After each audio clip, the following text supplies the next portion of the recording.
Hey everyone, my name's Tim, and I want to show you how to edit a video from start to finish in KineMaster. So let's get started. I recently had the opportunity to spend a day as a tourist in San Francisco. So for this example, I'll make a quick montage video of the places I went sightseeing.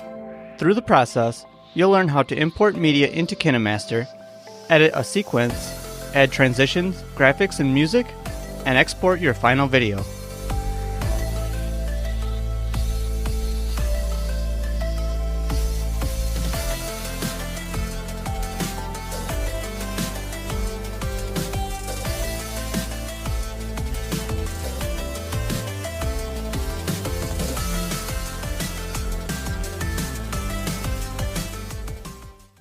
When you first open KineMaster, this is the home screen you will see.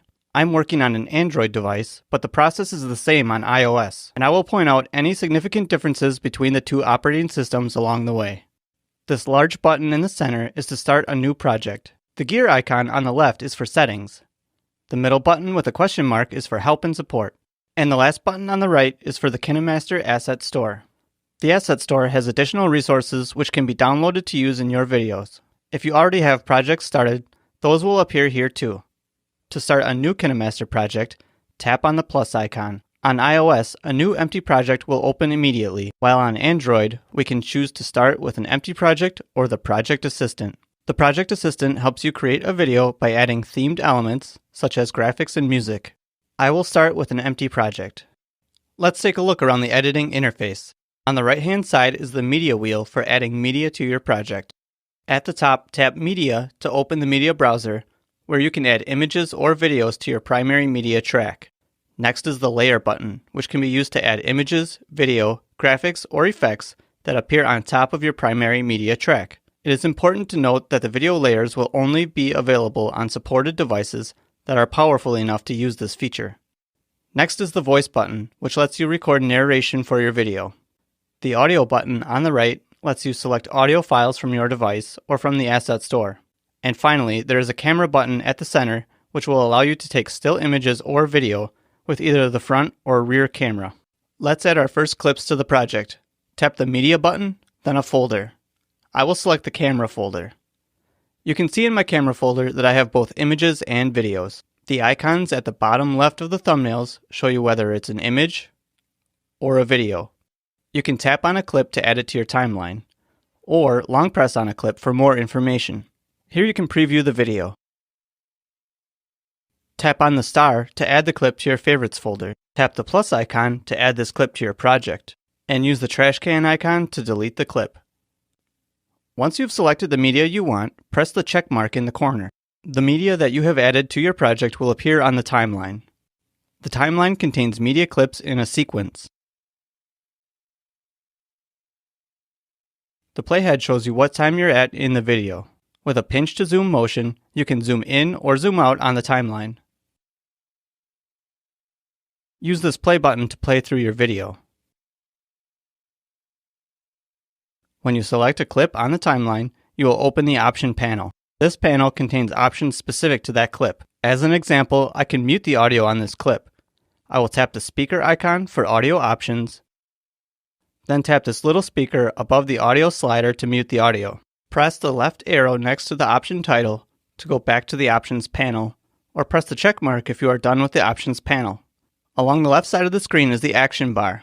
At the top is an undo button, and below that a redo button. The share button gives you options to export and share your finished video. The settings button gives you options for the project you are working on. This expand button allows you to see more of the timeline, which is handy when you have several layers in your project. And this jump button moves the playhead to either the beginning or the end of the timeline. iOS users will notice that the action bar is slightly different. In place of the export and share icon is this help icon that looks like a question mark. When activated, you'll see helpful tips on the screen. The export and share icon is moved to the top right corner of the screen, and the return to project icon is at the top left. The action bar also changes when a clip is selected.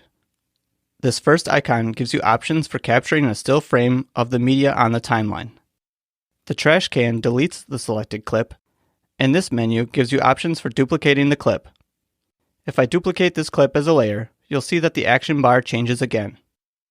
Now this menu contains options for the layer order as well as duplicating the layer. There is also an option to pin this layer at its current time. And this key icon brings up an animation panel. Layer animation is beyond the scope of this tutorial, so for right now I'm going to delete these clips. Then I will add some additional media clips from my favorites folder. I will tap Media and then Favorites. Then I will tap on the clips that I want to add to my timeline.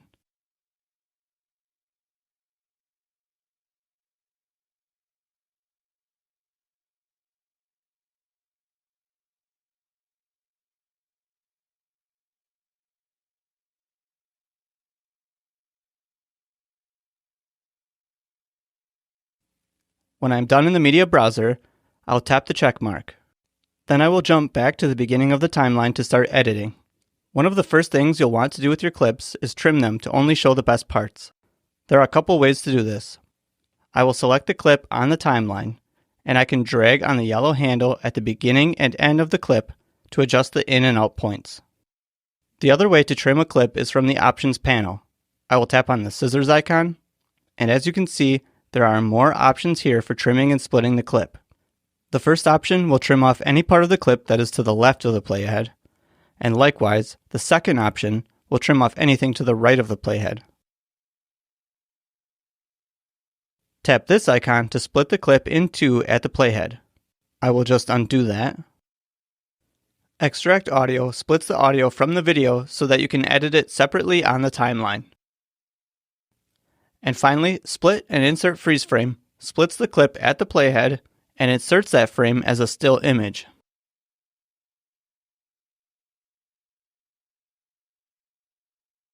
Alright, I will undo that as well, and then I will work through the timeline, trimming the clips to the length that I want them. To spare you from having to watch every edit, I'm going to skip ahead to the point where I have trimmed all of my clips. You can reorder media on the timeline by long pressing on a clip and then dragging it to the position that you want.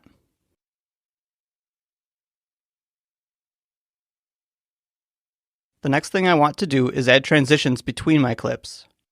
Tap on the box between each clip to add a transition.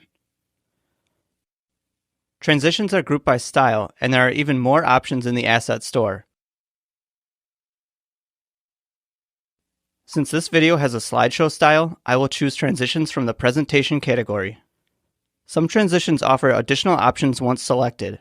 In this case, I can select the direction of the animation.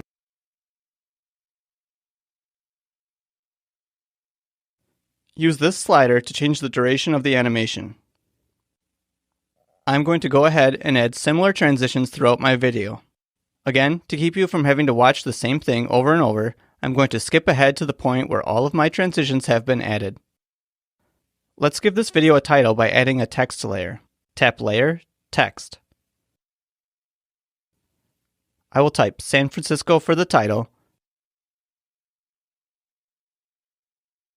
then press OK. The first thing I'm going to do is scale up the layer by dragging from the corner. Then I will change the position of the text by dragging it up on the screen. Next, I want to change the color of the text. Tap here for the color picker.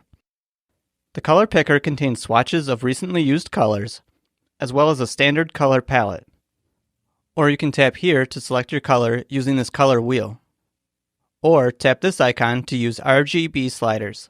The slider at the bottom of the picker changes the transparency of the text. I will go back to the color palette and choose this red color that reminds me of the Golden Gate Bridge. Then I will tap the check mark in the corner. Next, I will tap here to change the font. The font options are sorted into different categories, and you can also find more options in the Asset Store by tapping here.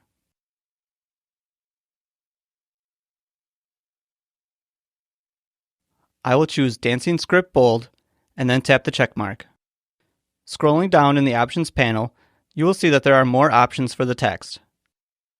A shadow has been enabled on this layer by default. I am going to tap on the black circle to open the color picker and choose white for this shadow. The last thing I want to do with this text layer is add an in and out animation. But first I will trim the length to be similar to my first clip. I will long press and drag the clip forward. Then I will scrub towards the end of my clip, select my layer, and trim to the right. Now I can add my in and out animation. I will tap in animation and I will choose fade. I will use the slider at the bottom to set the duration of the animation to 0.5. Then I will go back to the options panel and choose out animation. I will choose fade again, setting the duration to 0.5. Then I will tap the check mark. Let's play that back to see how it looks. I can add another title like this one at the end of the video. I will use the jump button to go to the beginning of the timeline, and then all the way to the end. Near the end of the video, I want to add the text, "Wish you were here." I will tap Layer, Text. Then I will type out, "Wish you were here" on my keyboard.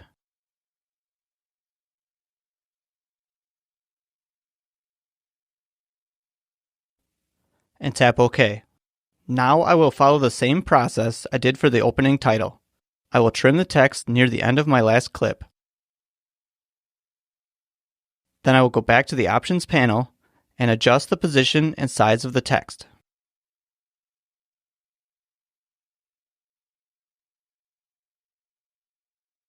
I will change my font and the color. And finally, I will change the shadow color. Alright, that's looking pretty good. I might just make it a little bigger, and then I can add my in and out animation. Again, I will use a fade, setting the duration to 0.5. And the same thing on the out animation. Okay, I can play that back to see how it looks.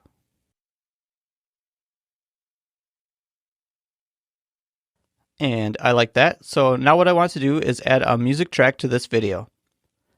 I am going to jump back to the beginning of the timeline, and on the media wheel I will tap Audio. This audio browser shows folders on your device that have audio files. The Music Assets folder at the top shows songs I have downloaded from the KineMaster Assets Store. To get more tracks, you can tap the Assets Store icon in the corner of the screen. You can preview and download music tracks or sound effects from here. I will select Thomp and then press the play button to preview the track.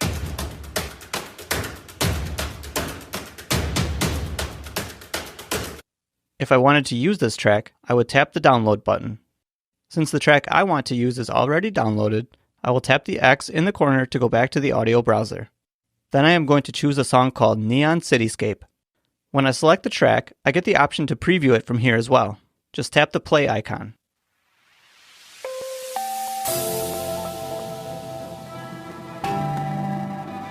When you want to add the track to your project, tap the plus icon. Now you can see the track down in the timeline. I will tap the check mark to exit the audio browser. Selecting the audio track will open the options panel for your audio file. To adjust the volume, tap on the speaker icon. Use this slider to raise or lower the volume. When you feel like you are finished with your video, I recommend playing it back to make sure you did not miss anything.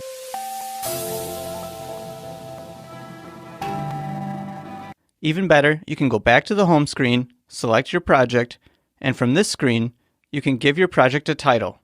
Just tap where it says Untitled, and type in a new name.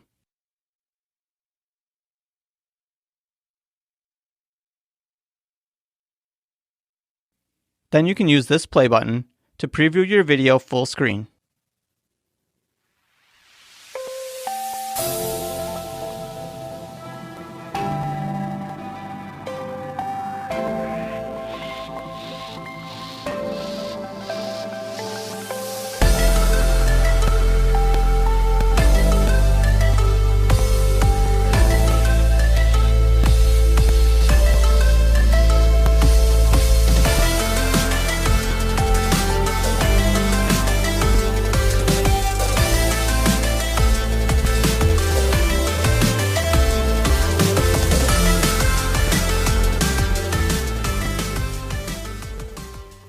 The other options you have from this screen are to export your project, duplicate your project, or delete the project.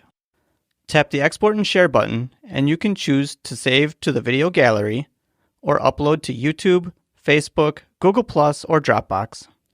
I will choose to save this video to the gallery, and I will export my video at 1920 by 1080 Full HD. The export process is similar on iOS. Tap the Export and Share icon, and in this case we will choose the video quality and frame rate next. These settings look good, so I'll tap Export. Once the video is exported, you have the option to share it from here. So now you should have a pretty good idea of how to take a project from start to finish in KineMaster. I hope this video has been helpful to you, and thanks so much for watching.